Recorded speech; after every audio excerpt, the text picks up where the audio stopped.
Hello, everyone. I'm back. This is the Mythbuster.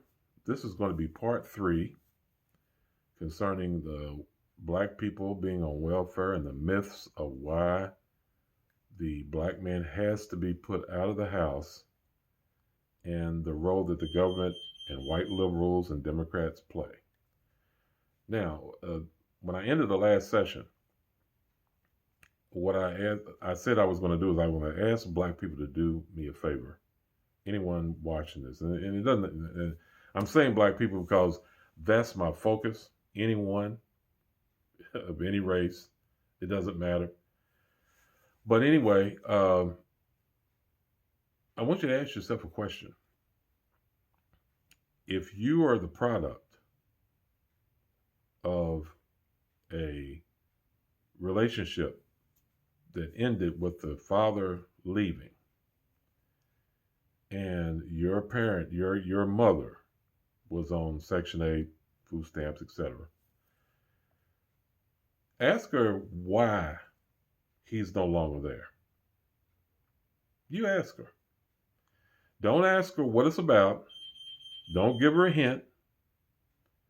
Don't say anything about the government. Just ask her, why is my daddy not here? If you don't already know. Because most people, I believe, probably already know. Deep down in your heart, you already know. You know the government had zero to do with why your mother is a single parent mother. You know that. But if you don't know, if you just never had that conversation, go have that conversation with your mother. Because I've heard them all.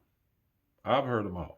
And I've never, ever, ever in all my lifetime, and I'm an old head, I've never heard a woman say, well, the reason why I'm a single parent is because the government forced me to put the father of my children out in order for me to maintain getting my benefits.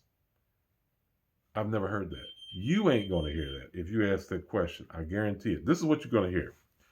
You're going to hear her say, well, he wouldn't do anything.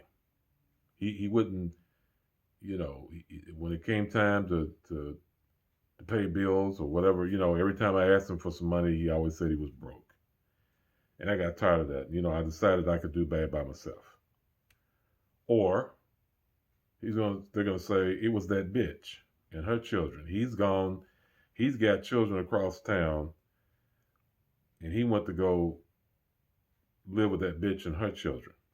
Or maybe none of the kids are his, but he went to go live with the bitch and her children instead of staying here and toughing it out with us. Or I caught him cheating, so I put his ass out. Or he beat me. He was abusive. And I couldn't take it anymore. And I put his ass out. Or he was an alcoholic. Or he was a drug addict. And I couldn't deal with it anymore. And I put his ass. You're going to hear those stories, but guess what you ain't going to hear? You ain't going to hear. I put him out because I didn't want to lose my welfare benefits. You're not going to hear that because that didn't happen. It simply didn't happen. It simply doesn't happen. It doesn't. It sounds good when they tell you that. It sounds good when they try to convince you that that we need to get off the Democratic plantation and stop taking handouts from, the liberals and all this crap. Oh, that sounds great. It sounds good. But you ask the question. You put it to the test. Don't take my word for it.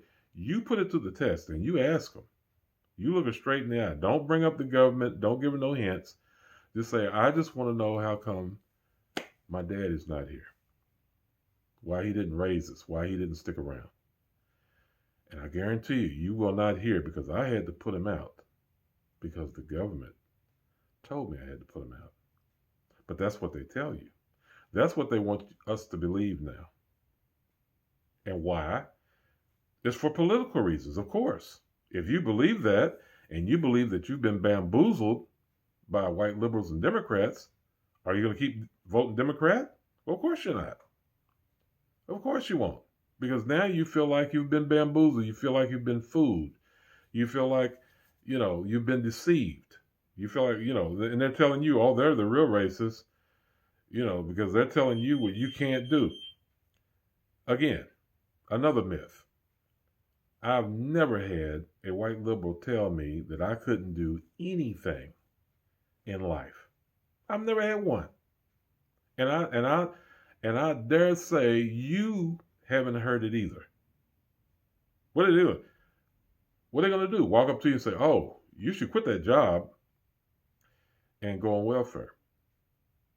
You know you're black. What are you trying to work for? You crazy? Quit your job and go on welfare." Who does that? Nobody does that. No white liberals have ever done that. They don't do that. That's not how that works. And just offering the program to you doesn't mean you have to take it, number one. Because again, first you have to qualify. So even if just offering it to you was enough, it still wouldn't be enough. Because you still have to qualify. That's number one. Number two, everybody's situation isn't the same. You're that's painting black people with a broad brush. What about all the black people who are products of single family households where that wasn't the case, where the parent was never on welfare? I dated girls like that. They're out there. There's plenty of black women out there who are struggling. They're not on welfare. They're working. They're working their butts off. They've never taken a dime of welfare. They're not on Section 8. They're paying their own rent. They're paying their own car payment. They're paying their own student loans. They're struggling, doing it the best they can and working with what they got. It is an absolute slap in their faces to try to insinuate that you were on welfare and you had to kick your man out when they was never on welfare to begin with. What about them? That's not the only reason people don't make it. That's why I said most of the time, most relationships end because of irreconcilable differences. If it isn't just because somebody just lost it and did something absolutely nuts, molested somebody's child or set the house on fire or shot somebody, 9 times out of 10, when couples bust up, it's not something big. It is the accumulation of the little things. That's usually what breaks people up. It's the accumulation of the little things that build up over time, and too much water up under the bridge from things that were said and things that were done that you can't take back. Like I said, you can't put that toothpaste back in the tube. So once it's done, it's done. And at some point, one or both parties can no longer turn a blind eye to what's going on, and they decide, this is it. I'm done. That's the reason why relationships don't why people break up. That's the primary reason. It's not because, and so my point is, it's no different for black people than it is for anybody else. It's racist to try and insinuate that our relationships end for any other reason other than any other race of people's relationships end.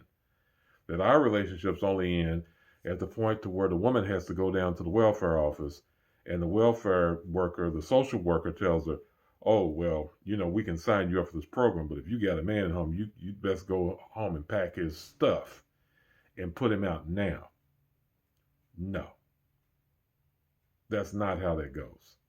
That's not how that goes. Trust me.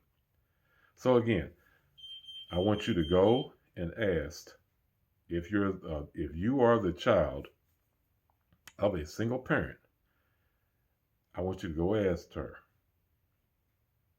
if the single parent that raised you is your biological mother. I want you to go ask her, is the reason you put my father out, my biological father out, or even a potential stepfather, doesn't matter, even a potential stepfather, even the boyfriend, living boyfriend, whoever, is the reason you put them out was because Section 8 or welfare told you if you don't put them out, you're no longer going to be eligible for the program? Was that the primary reason why? You ask them. Because I know the truth. Some of you do know the truth. And for whatever reason, you don't want to admit it, or it's easier to just blame it on white liberals and Democrats. Is because that's the easy way out. Just blame it on them. Say it was all their fault. That doesn't do us any good. That doesn't help move us forward. All that does is divide us more, because now we're divided by political lines. We're divided enough as it is. We're already divided by skin tone. We're divided by, on some level, class. We're divided by, on some level, by religion. Those who believe in God and those who don't. We're divided by so many things already. So that's just one more thing that we have to deal with in the black community. If we're going to divide politically, which we need to be unified politically, all on the basis of a lie, all on the basis of a fabrication, that black people, for some reason, are prone to welfare so much that when white liberals come around and say, hey, you want some welfare? Well, that a black woman will throw out a gainfully employed black man out of her home just in order to get some welfare. And before anyone comes back and says, well, what world are you living in? Some of these men, they don't have good jobs, or, they're not working, or they got records, they can't get a job, et cetera, et cetera. Yeah, I know about all that. I'm a black man. I've been a black man all my life. You ain't telling me nothing I don't know. And I'm telling you, that is not the reason these men are not in the homes. That's not why. It just ain't. I'm sorry. It might be something real convenient to hold on to, might make you feel a little bit better about the situation. It ain't true. I'll be back. Talk to you later.